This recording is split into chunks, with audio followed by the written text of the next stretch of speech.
신실하신 하나님께서 오늘도 때를 따라 돕는 은혜로 우리를 붙들어 주십니다. 우리 함께 찬양하며 주님 앞에 나아갑니다. 내가 누려왔던 모든 것들이, 내가 지나왔던 모든 시간이, 내가 걸어왔던 모든 순간이 당연한 것 아니라 은혜였소. 아침 해가 뜨고 저녁에 노을, 봄의 꽃향기와 가을의 열매, 변하는 계절의 모든 순간이 당연한 것 아니라 은혜였소. 모든 것이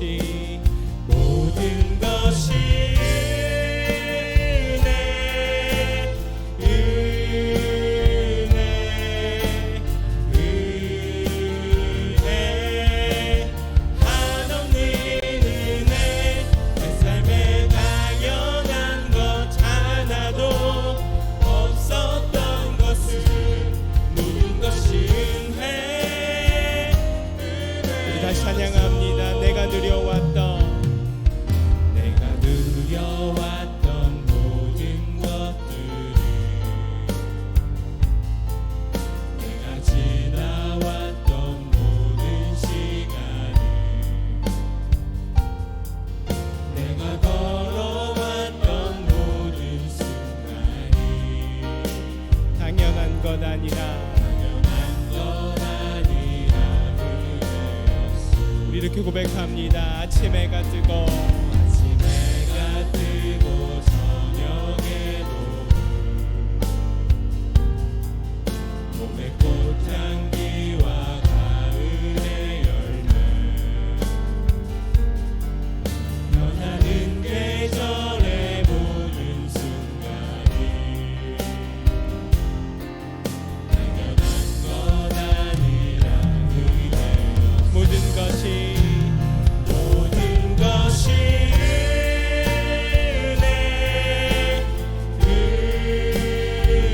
은혜, 한없는 은혜, 내 삶에 당연한 것 하나도 없었던 것을, 모든 것이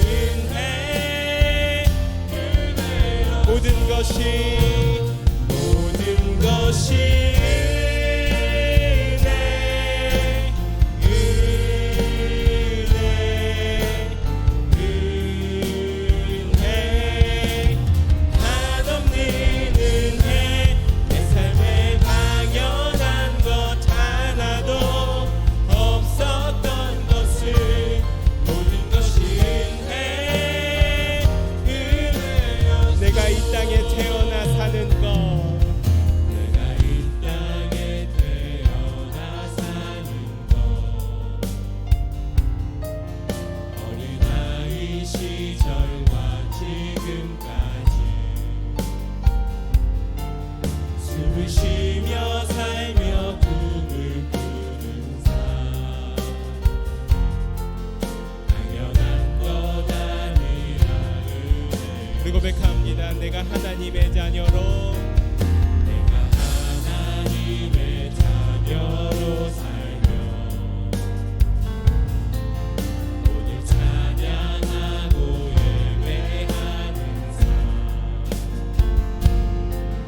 복음을 전할 수 있는 축복이 당연한 것 아니라 은혜. 하나님이 우리를 붙드십니다. 모든 것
또 의지함을 내 모든 형편 아시는 주님 늘 보호해 주실 것을 나는 확실히 우리 고백합니다. 내가 믿고 또 의지함을 내 모든 형편 아시는 주님 보호해 주실 것을 우리 마지막으로 신실하신 하나님의 은혜를 찬양합니다. 내가 믿고서 또 의지함을 내 모든 형편 아시는 주님 보호해 주실 것을 나는 확실히 아네.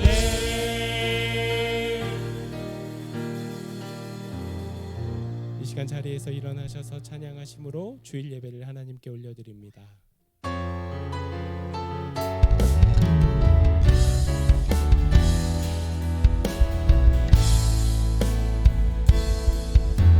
주님 큰 영광 받으소서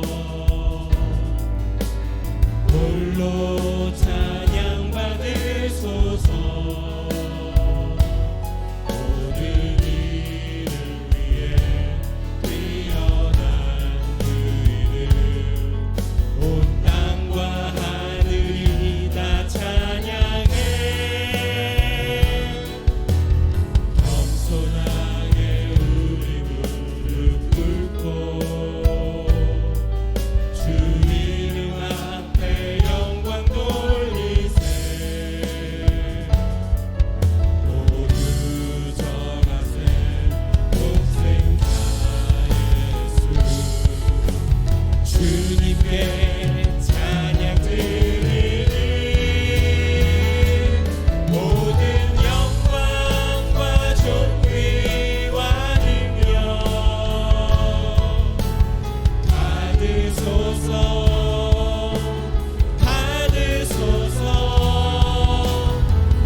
여호와 하나님은 해요 방패이시라. 여호와께서 은혜와 영화를 주시며 정직하게 행하는 자에게 좋은 것을 아끼지 아니하실 것임이니이다. 만군의 여호와여 주께 의지하는 자는 복이 있나이다. 아멘.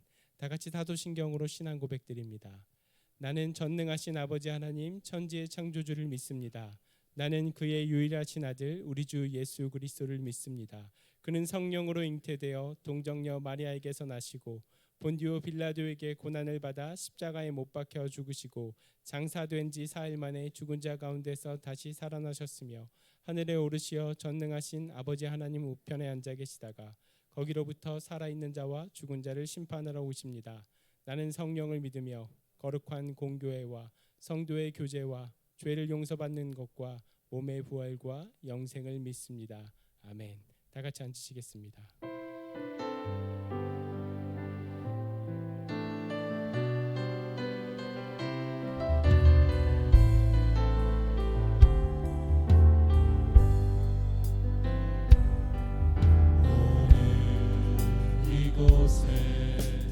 계신 성령님 우리에게 말씀하시고 우리를 가르치소서.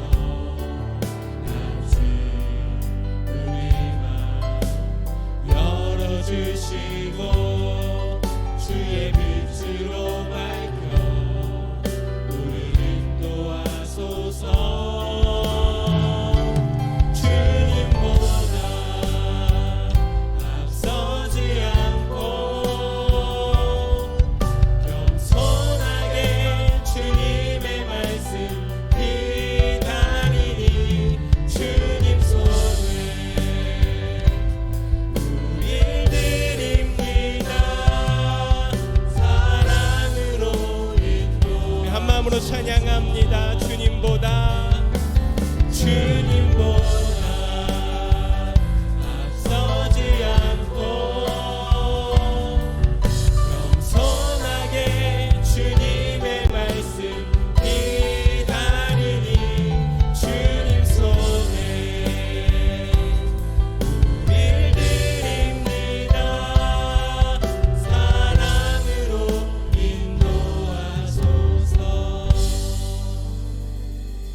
사랑과 은혜가 풍성하신 하나님 아버지, 이 한 주 저희들 각자의 삶을 잘 살아낼 수 있도록 함께 해주심에 감사드립니다. 무엇보다 전교인 야외 예배가 은혜 가운데 무탈히 마칠 수 있게 해주심을 감사합니다. 이곳에 하늘소망교회를 세우신 하나님의 뜻이 온전히 이루어지는 그날까지 저희들의 사명을 깨달아 알게 하시고 그 사명을 잘 감당할 수 있는 바른 신앙을 갖추게 해주십시오. 말씀을 대할 때 성령의 지혜를 더하셔 말씀 안에 숨겨진 보석 같은 진리를 알게 하시고 세밀한 그 음성을 듣게 하셔서 세파에 흔들릴 수 있는 저희의 믿음이 날마다 더욱 단단해지도록 은혜 주시기를 기도합니다. 광야와 같은 삶을 살아내는 동안 내일 주실 만나를 기대하며 또 한 걸음 내디딜 힘을 주시고 우리의 눈이 어지러운 세상을 바라보기보다는 하나님께서 보여주시는 불기둥과 구름기둥을 보게 하셔서 그리스도인으로서 세상을 살아가는 저희의 걸음걸음이 흐트러지지 않게 붙잡아 주십시오. 긍휼이 많으신 하나님, 지금 이 시간에도 전쟁으로 신음하는 땅들을 위해 기도합니다. 그곳에서 희생된 무고한 생명들, 포화의 공포 속에 내던져진 이들, 죄 없이 사지로 내몰리는 이들의 부르짖음을 들어주시고 그 땅의 통치자들의 완악한 마음을 꺾어주시며 하나님의 강한 손으로 개입하셔서 고통받는 사람들에게 속히 진정한 평화가 임하게 해주십시오.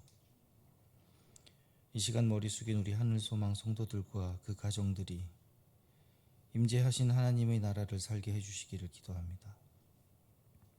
몸과 마음의 질병들, 관계의 어려움, 미래의 불안함의 멍해를 주님 앞에 내려놓사오니 주님 주신 평안과 사명의 멍해를 매게 하여 주십시오. 사랑하는 교육자님들과 가정을 위해 기도합니다. 그 보이지 않는 땀과 눈물을 온전히 헤아려 주셔서 그분들의 삶의 모든 여정마다 성령의 도우심과 보호하심이 끊이지 않게 해주시고 영육을 강건함으로 채워주십시오. 이제 주님의 예비하신 말씀을 듣습니다. 저희들의 눈과 귀와 마음을 열어주십시오. 저희를 향해 품으신 하나님의 뜻에 아멘으로 화답하겠습니다. 이 모든 말씀 우리를 위해 죽으시고 부활하신 예수 그리스도의 이름으로 기도합니다. 아멘.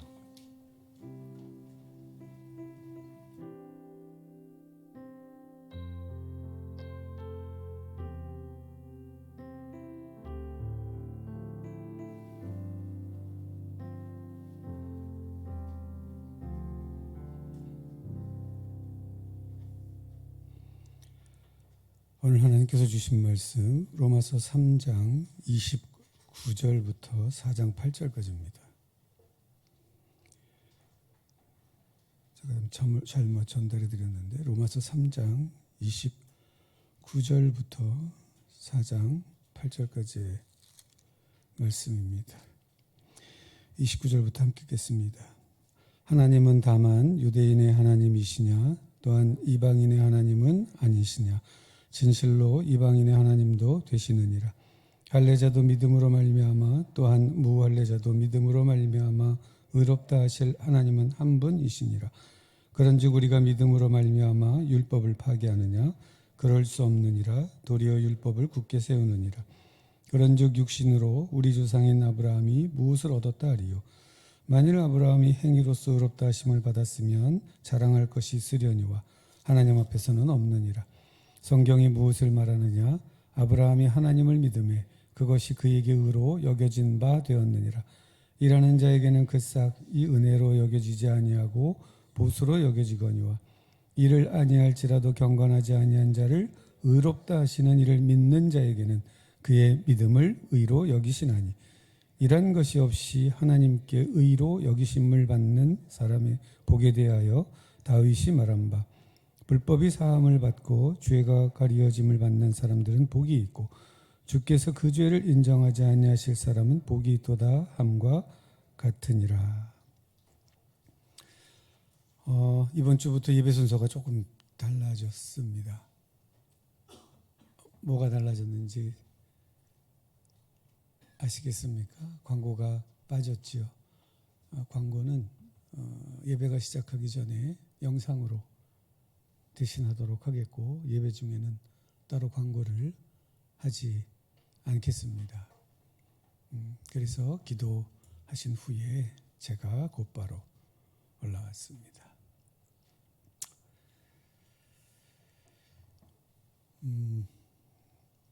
이 주일 예배를 통해서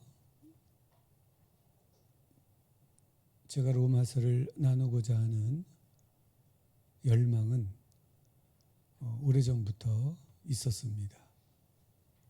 그런데 그때 이 로마서를 여러분과 함께 나누지 못한 이유는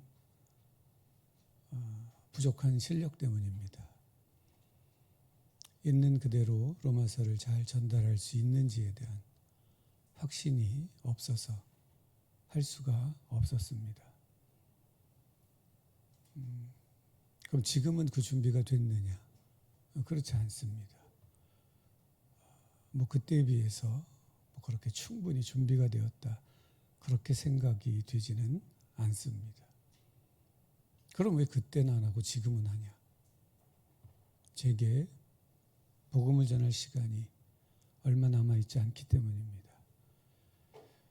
그래서 충분치는 않더라도 준비된 만큼, 있는 만큼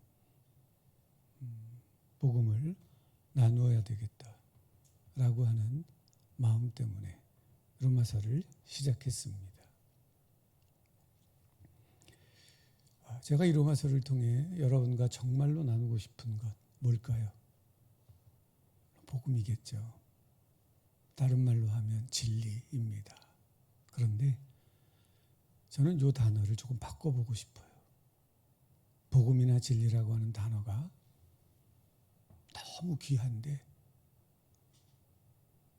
너무 식상해져서 그렇게 가치 있게 안 들려요.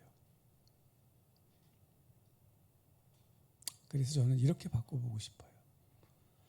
나는 이 로마서를 통해 여러분과 우리 인생의 진짜 해답을 찾고 싶다. 진짜 해답. 우리 인생의 참된 설명서. 그걸 여러분과 함께 나누고 싶은 겁니다. 그런데 한 가지 어려움이 있어요. 뭐냐면 로마서를 통해 참된 인생의 설명서를 주고받으려면 믿음만으로는 안 되는 거예요. 그럼 뭐가 더해져야 되냐? 믿음의 지식, 아는 게 덧붙여져야 됩니다. 우리가 믿는 것에 아는 것이 더해지면 세 가지 유익한 점이 있습니다. 첫째,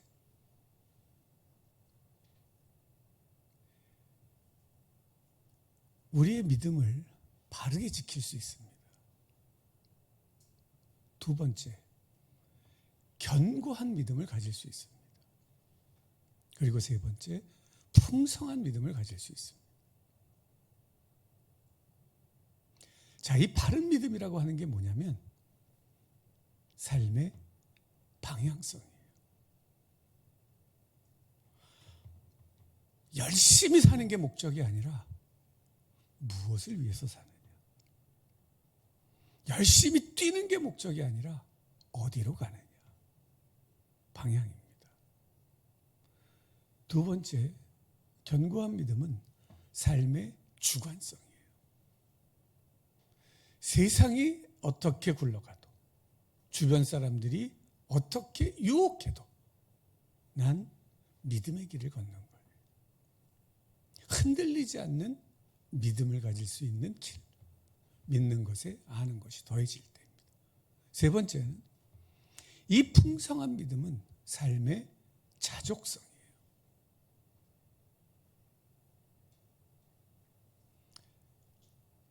예수님을 믿어서 풍족해지는 게 아닙니다. 여유로워지는 게 아니에요. 부족하고 모자라지만 채우시고 만족해 하시는 하나님을 만나는 거예요. 그래서 모자라도 모자라다고 생각되지 않아요. 부족해도 부족하다고 여겨지지 않아요. 자족입니다.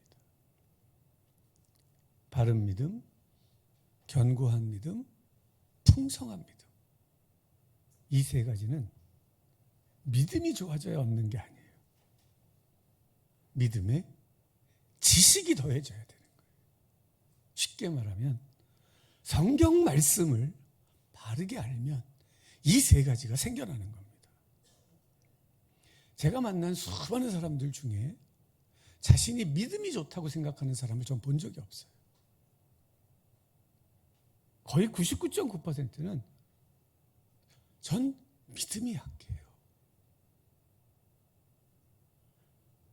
그 이유는 확신이 부족하다는 게 아니에요. 여러분 믿음은 충분해요. 근데 뭐가 모자라냐? 지식이 모자라는 거예요. 그 지식을 통해 바르고 견고하고 풍성한 믿음으로 믿음이 자라질 않는 거예요. 그래서 믿음이 없다고 느껴질 뿐 여러분은 충분한 믿음을 가지고 계세요. 채워야 하는 건 믿음의 지식입니다.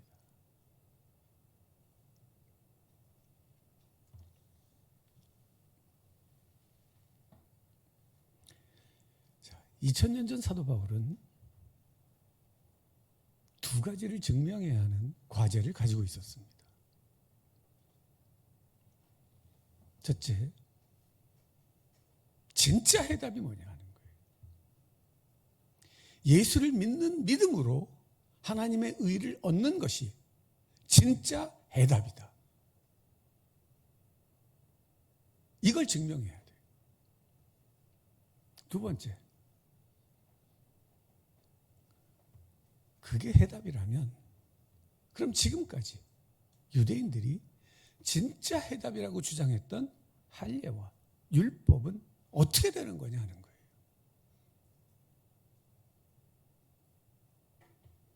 결론부터 말씀드리면 믿음으로와 율법으로는 둘이 상대가 되는 게 아니에요. 자, 율법이 없는 이방인들은 무엇으로 구원을 얻게 되냐면 예수 그리스도를 믿는 믿음으로. 그럼 할례와 율법이 있는 유대인들은 무엇으로 구원을 얻을까요? 예수 그리스도를 믿는 믿음으로. 여러분 똑같아요.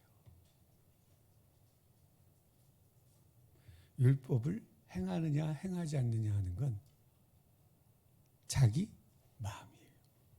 해도 되고 안 해도 되고. 그래서 이걸 어떻게 표현하느냐? 구원과 상관이 없다예요. 불필요하다가 아니라 그냥 상관이 없다예요. 해도 돼.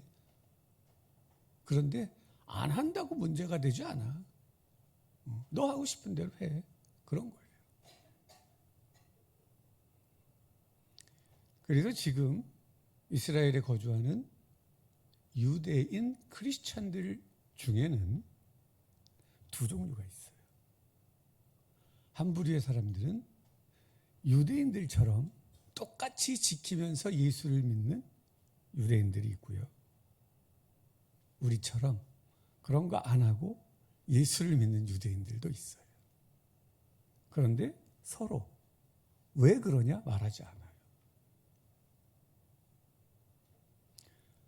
그럼 이 차이는 뭐냐? 유대의 율법을 지키는 사람들은 유대적 특성을, 유대인의 정체성이 더 중요한 거예요. 자기는 유대인으로서 예수를 믿는 게 중요한 거예요. 그렇게 하지 않는 사람들은 내가 유대인인 거 그렇게 중요하지 않아. 난 그냥 예수를 믿는 게 더 중요해. 이런 거예요. 어디에 강조점이 있느냐의 차이일 뿐이죠.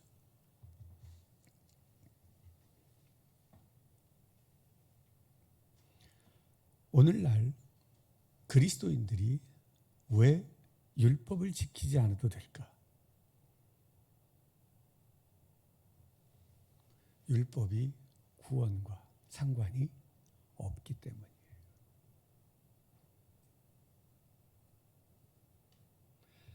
그 말은 율법을 안 지켜도 된다는 말인데 바꾸면 그 율법은 지켜도 된다.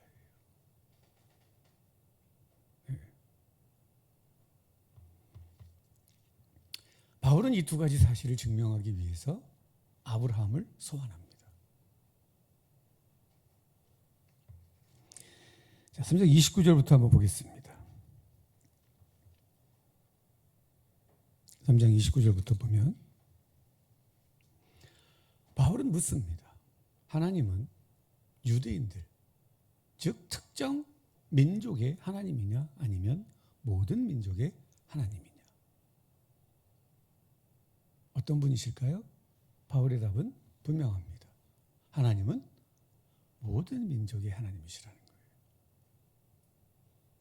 당연하죠. 그분이 모든 민족의 주인이시니까. 이 하나님은 모든 민족을 구원하시는 방법이 같아요. 유대인은 이렇게 구원을 하고 한국인은 이렇게 다른 식으로 구원을 하고 미국인은 또 다른 방법으로 구원하고 아니에요. 그가 어떤 인종이든 구원하시는 방법은 똑같습니다. 그래서 29절, 30절 할례자도 무엇으로? 믿음으로. 여기서 할례자는 누구를 가리킬까요? 유대인. 무할례자 누구를 가리킵니까? 이방인. 이방인들도 무엇으로 구원을 받는다? 믿음으로. 하나님의 일관성이에요. 하나님이 일하시는 방식은 한결같아요. 변덕이 없으세요. 그래서 우리는 하나님과의 언약을 신뢰해요. 왜? 그분은 변덕이 없으시니까.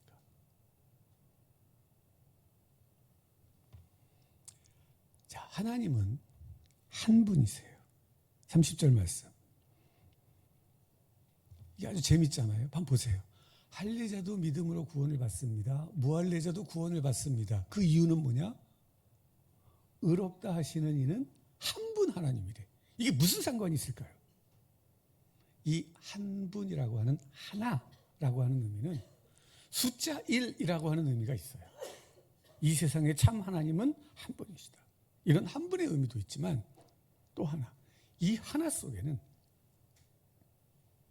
하나님의 성품이 숨어 있어요. 어떤? 하나님은 일관성, 지극히 성실하신 하나님이시다. 하나님은 한결같으세요. 한 분이요. 그래서 유대인들도 믿음으로, 이방인들도 믿음으로 구원하신다. 자, 하나님은 모든 민족의 하나님이시고 모든 민족의 하나님은 이 모든 민족을 구원하시는 방법이 동일하다. 기억하셔야 돼요. 동일하다. 31절. 그럼 문제가 생겨요. 어떤 문제? 그럼 지금까지 유대인들이 지켜온 할례와 율법은 어떻게 되나요? 무시되는 건가요? 파기되는 건가요? 이렇게 묻는 거예요. 바울의 답 보겠습니다. 그럴 수 없느니라. 도리어 율법을 굳게 세운다. 자, 여기서 율법을 굳게 세운다의 의미를 이해하시면 돼요. 뭘까요? 율법을 굳게 세운다라는 말의 핵심은 율법의 근본 목적을 이룬다예요. 여러분, 돌아가신 부모님의 유훈을 내가 잘 지킨다는 것은 그분들의 말씀을 내가 굳게 세운다는 뜻이잖아요. 그죠? 율법을 굳게 세운다는 것은 율법을 주신 근본 목적을 성취하는 거예요. 그럼 질문, 율법을 주신 근본 목적이 뭘까요? 하나님이 보내신 예수 그리스도를 믿는 거예요. 그게 율법의 목적이에요. 생각해 보세요. 여러분, 예수님을 가리켜, 구약과 신약을 가리켜 우리 이렇게 얘기해요. 구약은 예언, 신약은 예언의 성취. 예언과 성취예요. 그럼 무엇을 예언했고 무엇을 성취했을까요? 메시아의 예언, 구원의 예언과 구원의 성취예요. 그럼 이 구원을 이루신 그 분이 누구세요? 메시아. 그래서 구약은 메시아의 오심을 예언했고 신약은 메시아가 오셨다는 사실을 증언하는 거예요.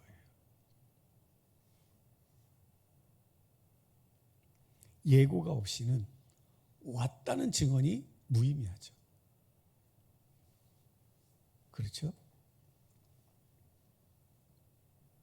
또 이 증언이 없이는 예고는 아무 소용이 없어요. 그래서 이 예고와 증언은 둘이 합쳐져야만 하나가 돼요. 구약과 신약은 하나예요. 그래서 자, 율법을 굳게 세운다. 무슨 뜻이라고요? 율법을 주신 근본 목적을 이룬다. 그럼 율법을 주신 근본 목적이 무엇이다?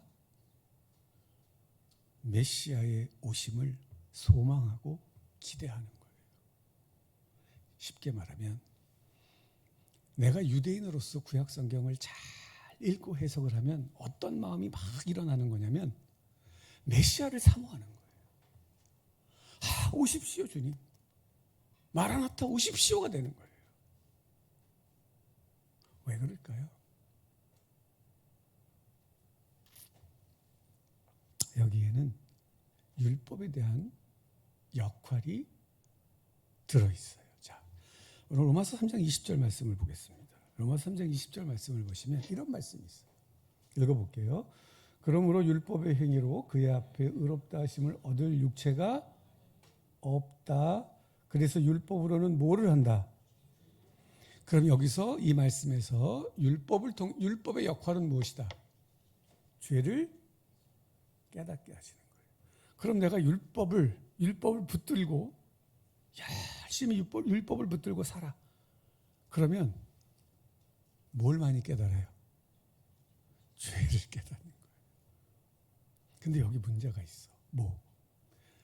이 율법으로는 죄를 깨닫게는 하는데 이 죄를 사해 주진 못해. 해결해 주지 못해. 그럼 여러분 생각해 보세요. 내가 죄로부터 분리되기 위해서 율법을 열심히 보고 공부하고 율법대로 사는데 살면 살수록 죄만 깨달으면 이 사람은 무엇을 기다리게 될까요? 그 죄를 사해 줄 수 있는 뭔가를 기다리겠죠. 그 죄를 사해 줄 수 있는 분이 누구세요? 메시아예요. 그래서 이 율법을 제대로 보면 볼수록 메시아를 소망할 수밖에 없게 되는 거예요.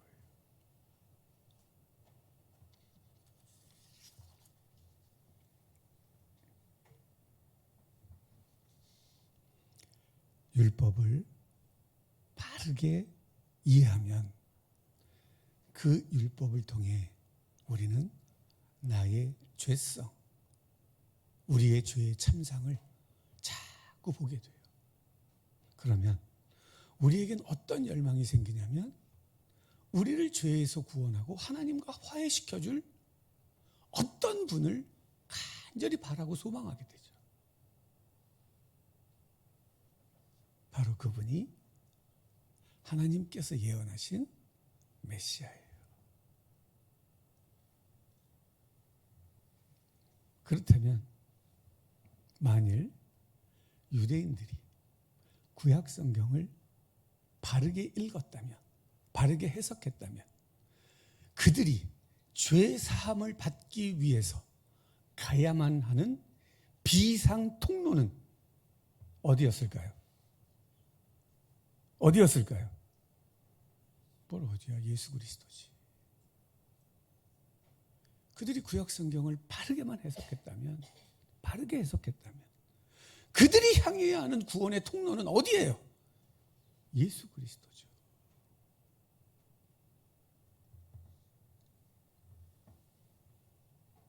그런데 그들은 어떻게 했을까요? 예수님을 십자가에 못 박혀 죽도록 판결했어요. 일을 꾸몄어요. 그런데 놀라운 것은 그 무리들 중에 한 사람이었던 사도 바울은 예수 그리스도를 만난 후에 그 십자가의 죽음을 이렇게 해석했습니다. 3장 25절이에요. 무엇입니까? 화목제물이에요. 자, 이 화목제물은 번역이 틀렸다라고 말씀을 드렸어요. 원래 뜻은 뭐다? 속죄 제물이에요. 다만 속죄 제물을 통해 하나님과 화해하는 거예요. 왜? 죄를 없앴으니까 하나님과 화해가 되는 거죠. 그래서 속죄 제물의 결과가 화해이지 예수님이 화목제물은 아니에요. 화목제물은 언제? 하나님과 친하게 잘 지내고 있을 때 드리는 제사가 화목제사예요. 그래서 속죄 제물이에요. 속죄 제물이란 대속하신 거예요. 우리의 죄를 대신하여 속하셨다. 사하셨다예요. 돈 주고 사하셨다.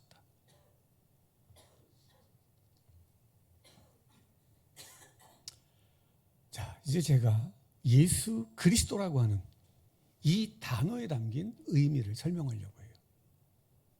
예수 그리스도. 보세요. 여기만 보세요. 예수 그리스도. 자, 그리스도는 크리스토스라고 하는 헬라어의 음역이에요. 이 크리스토스는 히브리어 메시아를, 이게 마시아인데 이 메시아를 번역한 것이 크리스토스예요. 그러니까 메시아와 그리스도는 같은 단어예요. 뜻은 기름 부음을 입은 자입니다. 그러니까 이게 구약 개념인데, 자, 구약에서 기름 부음은 왜 한다? 하나님의 특별한 사명을 받을 때, 그때 기름 부음을 해요. 근데 모든 직책이 하나님께 특별한 직책이냐? 아니에요. 결과적으로 보면 세 가지가 하나님께 특별한 부름을 받은 직책이에요. 처음엔 어떤 직책이었냐면 하나였어요. 대제사장.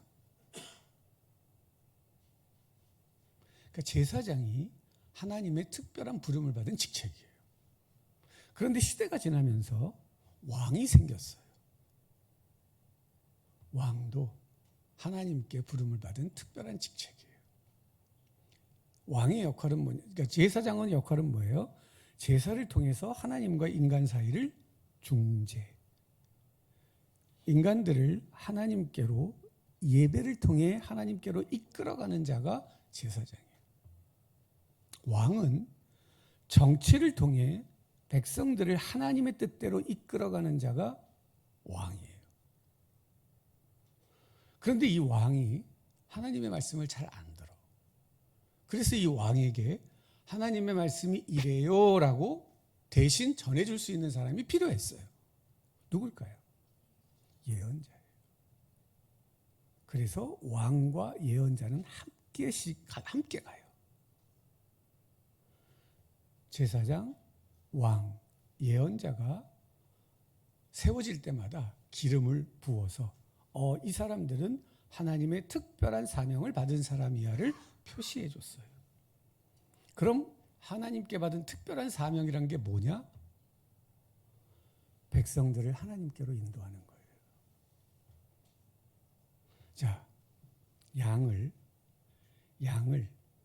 목적지로 잘 인도하는 역할 뭐예요? 누가 해요?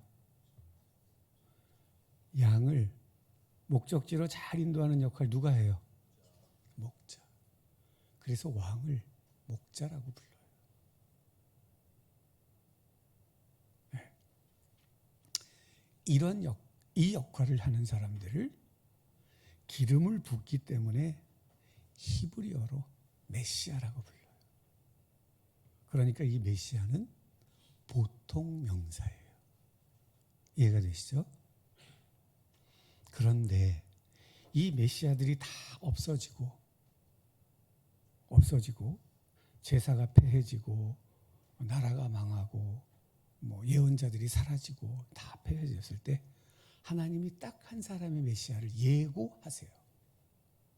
그 한 사람의 메시아이기 때문에 부정관사를 쓰지 않고 정관사를 써요. 그 메시아. 하나님이 보내시기로 약속한 그 메시아. 누구일까요? 예수. 그래서 다시 보여주시면 예수 그 메시아의 뜻이 예수 그리스도예요. 히브리어로는 예수 그 메시아고 헬라어로는 예수 그 그리스도예요. 그런데 우리는 사도 바울을 통해 이런 말씀을 알고 있어요. 주 예수를 믿으라. 그리하면 너와 네 집이 구원을 받으리라. 그래서 우리도 예수를 믿으세요. 그러면 구원을 얻습니다라는 말을 씁니다.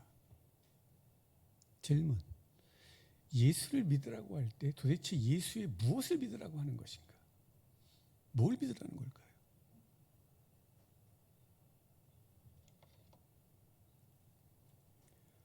그래서 우리는 예수 그리스도 같이 불러요. 예수는 이름이야. 그리스도는 직분이에요. 직책. 자, 예수는 사람 이름이에요. 예슈아. 이 예슈아란 이름은 구원이란 뜻이지만 오래전부터 그리고 예수님 시대에도 예슈아란 이름이 많았어요.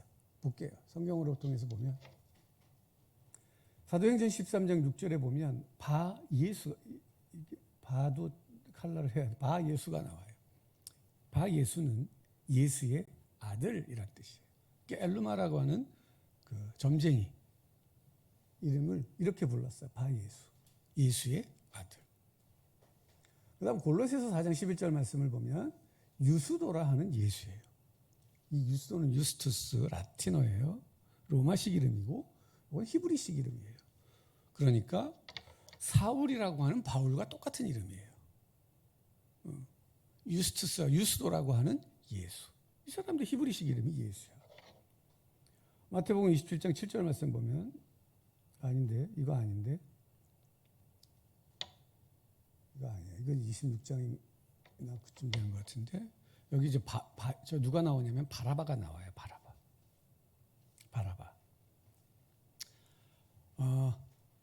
그런데 이 바라바의 본명이 뭔지 아세요? 예수예요.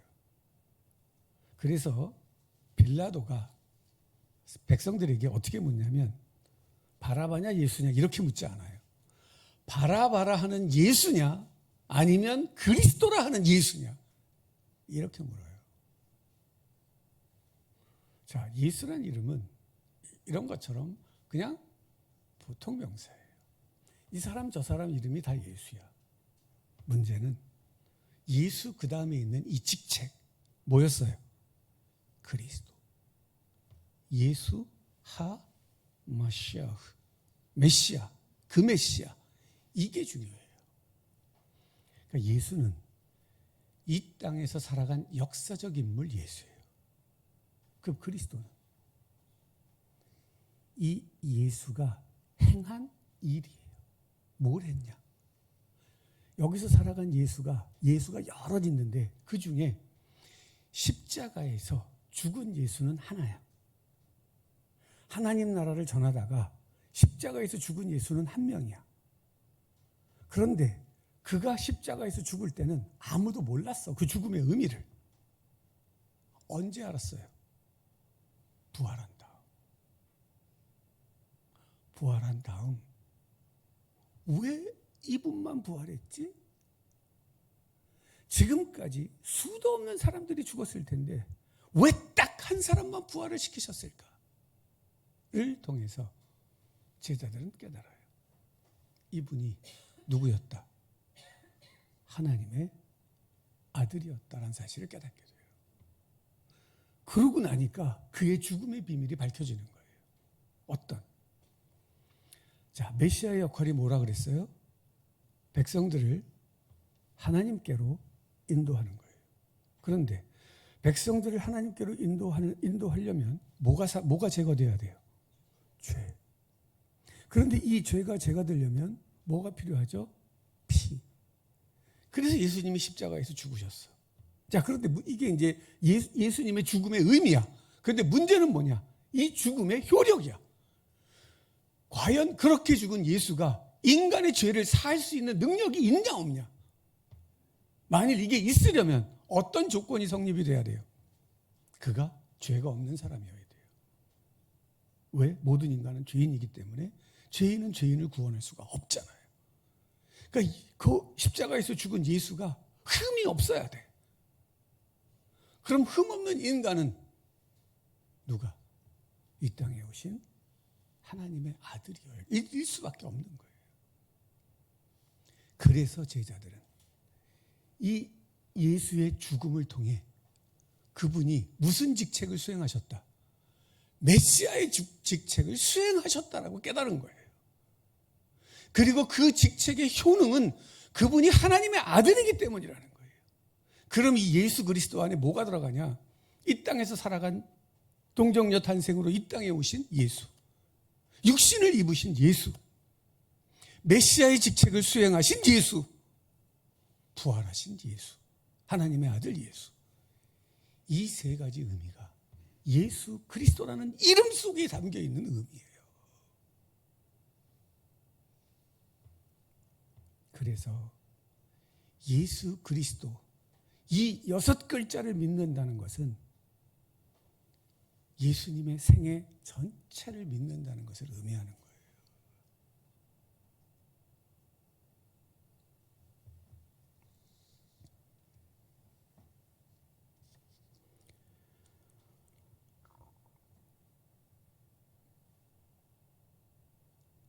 이 사실을 바르게 깨닫는 것, 그게 바른 믿음을 갖는 거예요. 자, 이제 바울은 아브라함을 소환해서 믿음으로 의롭다함을 얻는다는 그 사실을 증명해 갑니다. 1절 보겠습니다. 이 구절은, 자, 여기 있는 것이 우리 성경에 있는 구절인데, 여기 육신으로를 우선 이렇게 보겠습니다. 이거 써 있는 대로 보면, 그런즉 육신으로 우리 조상인 아브라함이라고 하면, 여기 육신으로는 뭐를 꾸미고 있죠? 우리 조상을 꾸미고 있죠. 그럼 여기서 우리는 누구일까요? 자, 유대인일까요? 이방인일까요? 유대인이죠. 왜? 아브라함이 육신으로 우리 조상이니까 우리는 누구예요? 아브라함의 혈통적 후손들을 가리키잖아요. 그렇죠? 네, 그러니까 이 말은 우리의 조상, 우리의 육신의 조상, 혈통적 조상 아브라함이 무엇을 얻었습니까? 라는 문장이 되겠습니다. 그런데 이 육신으로를 제가 이 위치를 바꿔볼게요. 일로. 그러면 우리 조상인 아브라함이 육신으로 무엇을 얻었다 하리요? 그럼 육신으로는 뭐에 걸려요? 육신으로 무엇을 얻었습니까?에 걸리잖아요. 조상에 걸리는 게 아니라. 그죠?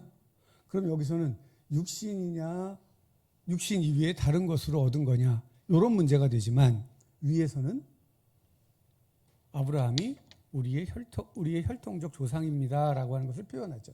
그러면 번역 2를 택하면, 자, 이 구절은 누구를 향해 쓴 걸까요? 로마 교회 내에 있는 유대인 그리스도인들을 향한 말이 되겠죠. 그죠? 그 사람들도 바울도 다 유대인이잖아요. 그러니까 유대인인 우리 조상, 유대인의 조상인 아브라함 이런 뜻이잖아요. 그런데 이 육신으로를 일로 빼면 우리 조상인 아브라함에서 우리는 누가 될까요? 로마 교회 내에 있는 유대인, 이방인 포함해서 모든 로마 교회 내에 있는 성도들을 가리켜요. 그런데 번역 1, 번역이 둘 다 가능해요. 왜? 헬라어는 어순이 따로 없어요. 이걸 어떻게 육신으로를 어디에다가 갖다 위치시키느냐에 따라서 이렇게 전혀 다른 뜻이 될 수 있어요. 첫 번째 뜻은 육신으로 우리 조상, 유대인의 우리 조상인 아브라함이 무엇을 얻었습니까? 이런 뜻이고, 두 번째로 번역을 하면 우리 믿는 자들의 조상인 아브라함이 대체 육신으로 얻은 것이 무엇입니까? 이런 뜻이 돼요. 이해가 되시죠? 그런데 그럼 이 두 가지 번역 중에 우리 성경은 번역 1로 번역을 한 거예요. 그럼 뭐가 더 적절한 번역이 될까? 그러려면 앞뒤 문맥을 맞춰보면 되는 거예요. 그냥 주장하는 게 아니에요. 근데 앞에서 뭘 얘기했어요? 바울이 하나님은 누구의 하나님이다? 누구의 하나님이다? 모든 믿는 자들의 하나님이다. 그렇다면 여기서 아브라함을 끌고 왔다면 아브라함을 유대인의 조상으로 끌고 왔을까요? 모든 믿는 자들의 조상으로 끌고 왔을까요? 모든 믿는 자들의 조상으로 끌고 왔겠죠. 하나님이 모든 믿는 자들의 하나님이신 것처럼 하나님이 택하신 아브라함 또한 모든 믿는 자들의 믿음의 조상입니다. 그런데 그가 도대체 육신으로 얻은 게 뭘까요? 이렇게 묻고 있는 거예요.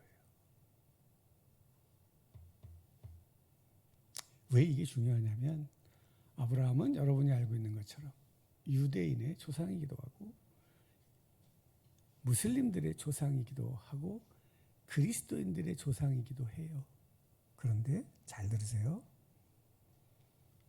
신약 성경의 해석에 따른다면, 즉 새 언약을 믿는다면 아브라함은 더 이상 유대인의 조상이 아니에요. 무슬림들의 조상도 아니에요. 아브라함은 누구의 조상이냐? 예수 그리스도를 믿는 모든 사람들의 조상이에요. 아시겠습니까? 이게 사도 바울이 말하는 진리예요. 하나님이 아브라함을 불러 세우신 것은 혈통으로 세우신 게 아니라는 거예요. 네. 뭘로? 믿음으로. 믿음으로. 그래서 2절. 만일 아브라함이 행위로서 의롭다 하심을 받았으면 자랑할 것이 있었을 것입니다. 그런데 하나님 앞에선 없습니다. 분명하게 말하죠. 네. 그럼 하나님 앞에서 아브라함이 어떻게 의롭다함을 받았을까요? 3절.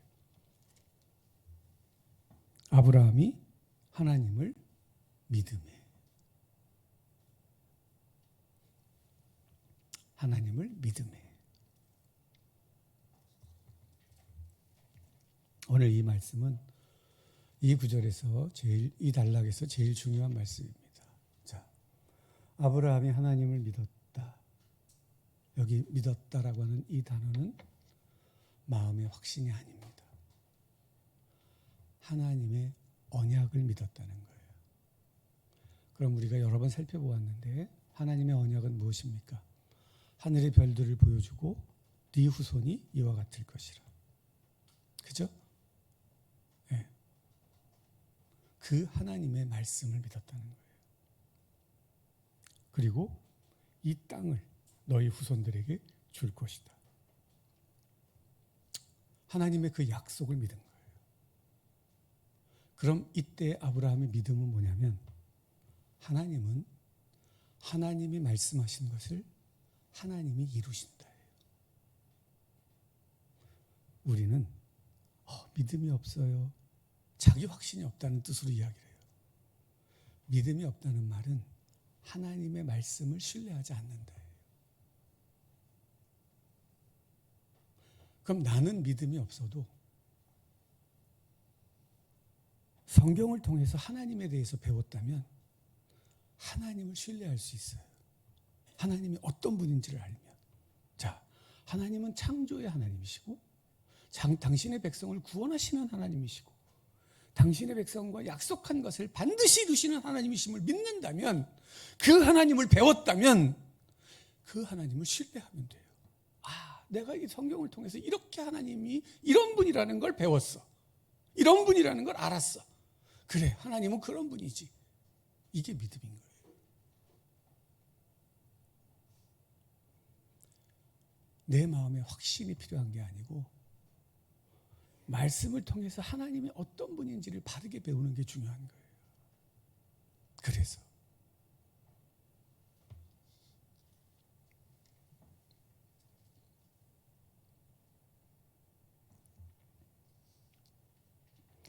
두 번째는 아브라함이 그 하나님의 말씀이 이루어질 것을 믿었을 때 하나님이 어떻게 여기셨다?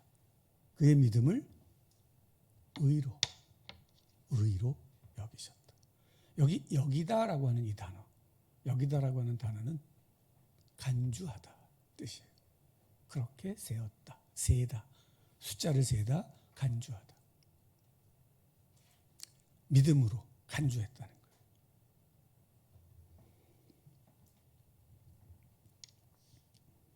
여기서 이 간주하다라는 의미가 이제 뭐냐 하는 거예요. 자, 법정이 열렸어요. 하나님이 재판정이에요. 죄인인 아브라함이 들어왔어요. 그런데 이 죄인이 재판장을 신뢰해요. 재판장의 말을 신뢰해요.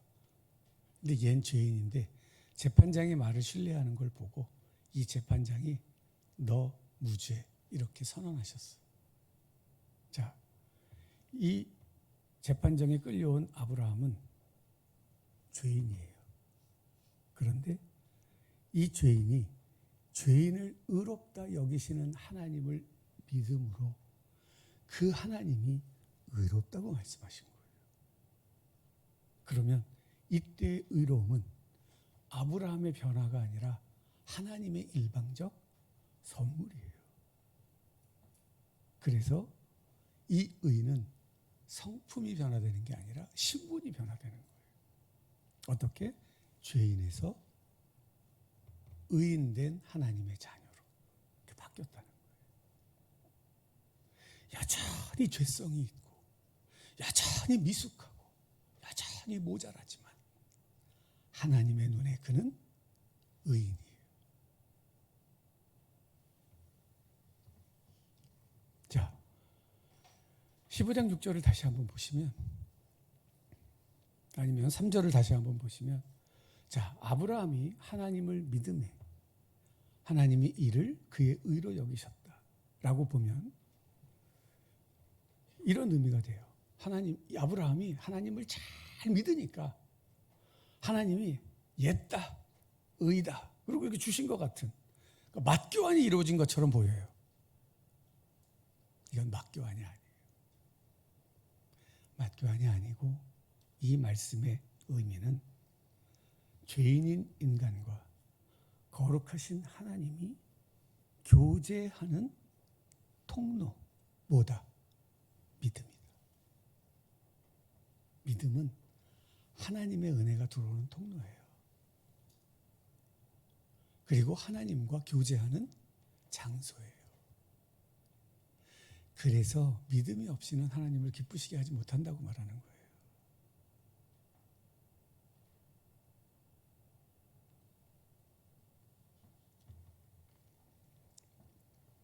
이제 4절에서 바울은 이런 비유를 사용합니다. 보겠습니다. 일하는 자에게는 그 싹이 은혜로 여겨지지 아니하고 보수로 여겨집니다. 비유예요. 그러면 비유면 비유의 뜻을 아는 게 중요하겠죠. 일하는 자는 어떤 자예요? 이게 지금 비유예요. 지금 뭐와 무엇을 얘기를 하냐면 행위와 믿음의 이야기를 하는 거예요. 그럼 일하는 자는 어떤 자예요? 그렇습니다. 행위로 하나님과 관계를 가지려고 하는 사람이겠죠. 만일 그랬다면 그 사람이 의로움을 얻었다라고 하면 그건 은혜일까요? 보수일까요? 보수인 거죠. 당당하게 구할 수 있고 주어야만 하는, 그리고 받아야만 하는 보수인 거예요. 그런데 아브라함에게 일어난 일은 이런 일일까요? 아니야. 5절이에요. 아브라함은 어떤 사람이냐? 일하지 않는 사람이야. 즉 죄인이야. 그런데 그가 믿은 하나님이 어떤 하나님이냐? 경건하지 아니한 자, 즉 죄인을 의롭다 하시는 분이야. 아브라함은 그래서 하나님 앞에서 자신의 죄를 가리지 않아요. 왜? 하나님은 의인을 부르시는 분이 아니고 죄 있는 자를 의롭다 하시는 하나님이시기 때문에 아브라함은 굳이 자신의 죄를 가리려 하지 않아요. 이게 은혜인 거예요. 네, 이게 은혜인 거예요. 그럼 더 놀라운 건 뭐냐면 아브라함만 그런 게 아니야. 다윗도 그래. 자, 이게 6절 보시, 7절, 8절 말씀 보시면 다윗도 어떤 사람이었어요? 밧세바와 간음을 했고 그 남편을 전장터에 보내서 죽게 했죠. 그런데 하나님께서 그 죄를 가려주셨어. 왜? 다윗이 그 죄에도 불구하고 하나님을 신뢰했으니까. 그래서 성경에 뭐라고 말하냐면 죄를 가려움을 받은 자는 복이 있다라고 말하는 거예요. 그러니까 하나님께서 말씀하시는 참 복이란 뭐냐? 죄가 가려진 자예요. 그런데 이것은 아브라함, 다윗뿐만 아니라 구약의 이스라엘의 모든 백성들도 마찬가지예요. 그들이 의인이어서 하나님이 지키신 것이 아니라 죄인임에도 불구하고 하나님이 그들을 지키셨어요. 이유는 딱 하나. 하나님과의 관계는 믿음으로 하는 거거든요.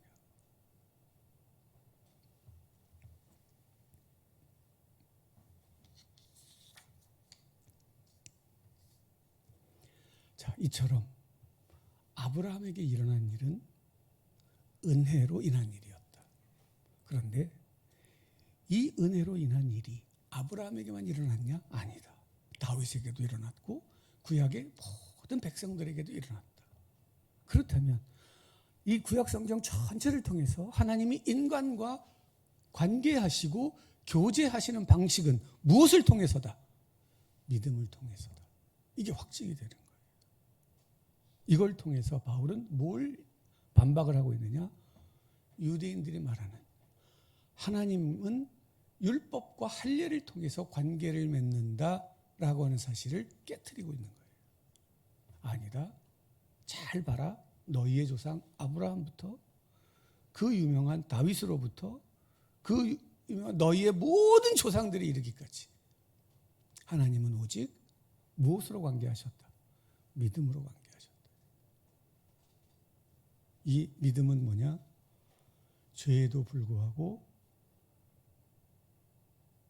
하나님을 신뢰하는 자를 의롭다 여기시는 하나님의 은총이다. 자, 그렇다면 우리의 죄가 가려졌다면 자랑할 것이 있다 없다? 없다. 그럼 남은 것은 뭐다? 오직 은혜다. 사랑하는 성도 여러분, 우리가 교회 공동체를 통해 무엇을 행하든 우리가 내 입으로 자랑할 수 있는 것이 단 하나도 없다. 그래서 사도 바울은 자랑하려면 뭘 자랑해라? 예수 그리스도를 자랑해라. 바꿔 말할게요. 하나님의 은혜를 자랑해라. 이렇게 말씀하고 있어요. 오늘 두 가지를 기억하고 가시면 됩니다. 첫째, 하나님께서 우리와 바른 관계를 맺는 통로는 무엇이다? 믿음이다. 우리가 구원을 얻은 방법은 100% 하나님의 은혜로 된 것이다. 덧붙이자면 우리가 이 길을 걷는 데 있어서 우리가 할 수 있는 어떠한 자랑도 우리의 삶에서 배제된다. 그래서 그리스도인의 삶에는 자랑이나 주장은 없고 오직 겸손한 믿음과 순종만 남습니다.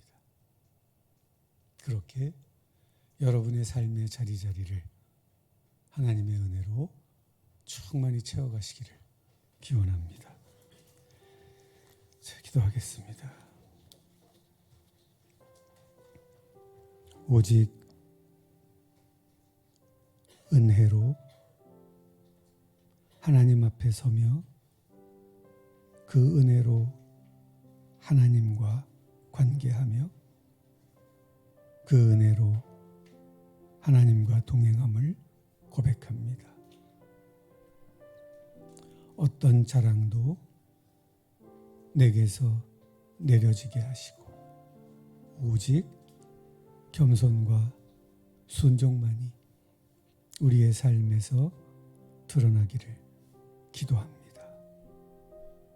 하나님, 머리 숙인 주님의 귀한 종들의 내면과 가정과 그들의 일터를 하나님의 은총으로 가득 채워 주시옵소서. 우리 주 예수 그리스도의 이름으로 기도드립니다.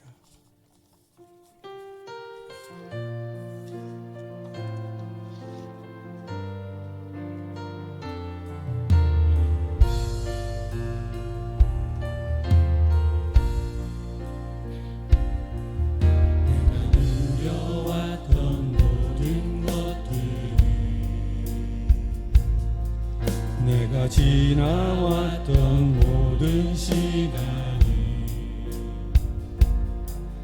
내가 걸어왔던 모든 순간이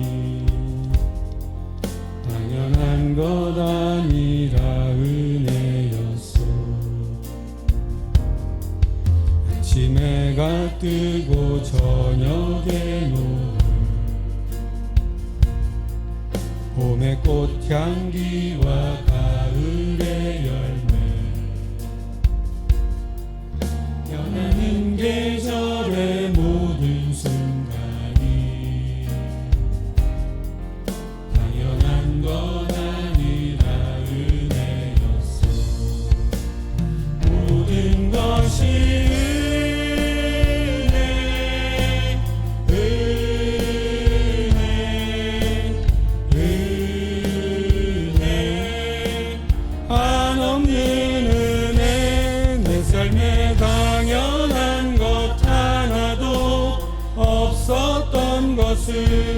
모든 것이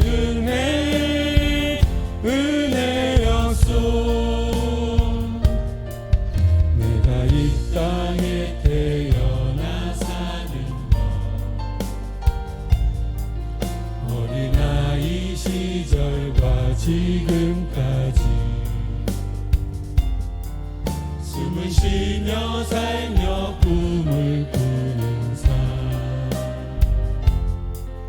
당연한 것 아니라 은혜였소. 내가 하나님의 자녀로 살며 오늘 찬양하고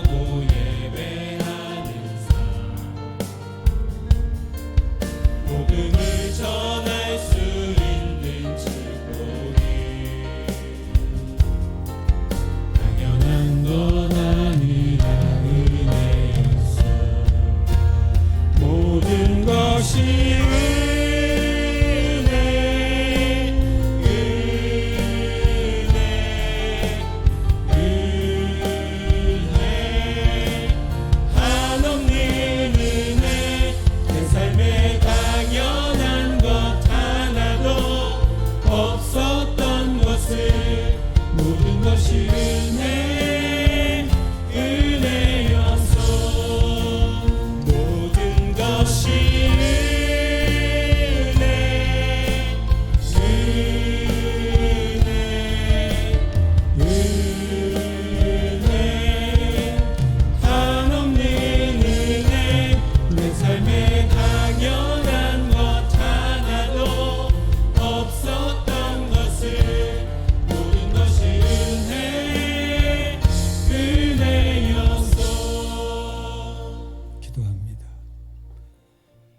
내가 소유한 것 중 그 어떤 것으로도 죄인된 내 신분을 바꿀 수 있는 것이 단 하나도 없음을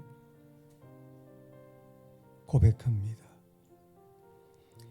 내가 소유한 것 중 어떤 것으로도 나를 의인되게 할 가능성이 있는 것이 단 하나도 없음을 인정합니다. 오직 주의 은혜로 이곳에 머물게 하셨으니 남은 생애 또한 주의 은혜로 이끌어 주시고 그 은혜를 채우며 나누며 살아가는 주님의 자녀된 삶 되기를 기도합니다. 우리의 손과 우리의 발과 우리의 입술과 우리의 심장으로 오직 주의 은혜를 전하는 자 되게 하옵소서. 이제는 우리 주 예수 그리스도의 은혜와 하나님의 크신 사랑과 성령의 역사 위로 충만하심이 모든 자랑을 중단하고 오직 하나님의 은혜만 드러내는 삶을 살아가기로 다짐하는 머리 숙인 주님의 귀한 종들의 인생 위에 그래서 하나님이 세상에 자랑하는 자들로 살아가기를 소망하는 이들의 머리 위에 지금으로부터 영원토록 함께 하시기를 축원하옵나이다. 아멘.